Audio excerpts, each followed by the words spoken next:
ঢাকার দুপুর মানেই ভ্যাপসা গরম আর আর্দ্রতার চাপা যন্ত্রণা। মাথার উপরে সূর্যের খরতাপ, গলিতে বাতাস নেই বললেই চলে। চারপাশ ঘোলাটে হয়ে ওঠেন উত্তাপে। এমন দিনে বাইরে বের হওয়া যেন প্রতিদিনের এক যুদ্ধ। অফিস যাত্রী থেকে শুরু করে শ্রমজীবী মানুষ কেউই রেহাই পান না এই গরমের দাপট থেকে। আর এই ভ্যাপসা গরম শুধু অস্বস্তি নয়, বরং শরীরের জন্য এক মারাত্মক ঝুঁকি। পানিশূন্যতা, হিট এক্সস্টন কিংবা প্রাণঘাতী হিট স্ট্রোকের মতো সমস্যা যে কারো হতে পারে।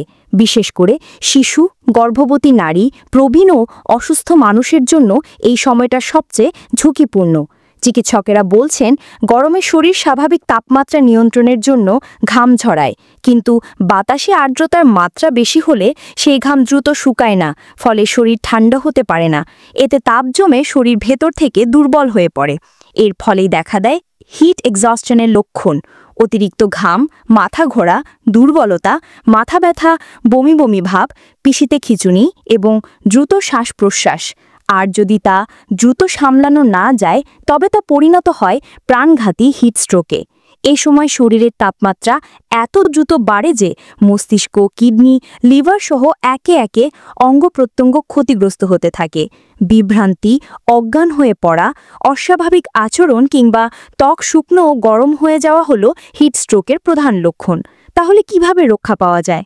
বিশেষজ্ঞদের মতে এই সময় প্রতিরোধী সবচেয়ে বড় ওষুধ। এভারকেয়ার হাসপাতালের সিনিয়র কনসালটেন্ট ইন্টারনাল মেডিসিন ডাক্তার নিখাত শাহলা আফসার গরমে সুস্থ থাকার বেশ কিছু পরামর্শ দিয়েছেন। তিনি বলেন, ১.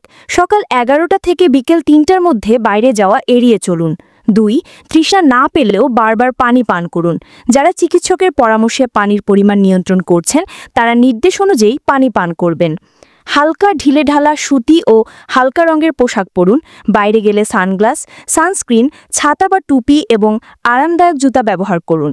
প্রচণ্ড গরমে ভারী কাজ বা ব্যায়াম করা থেকে বিরত থাকুন। বাইরে যাওয়া অনিবার্য হলে ছায়ায় থাকুন এবং সঙ্গে পানি রাখুন।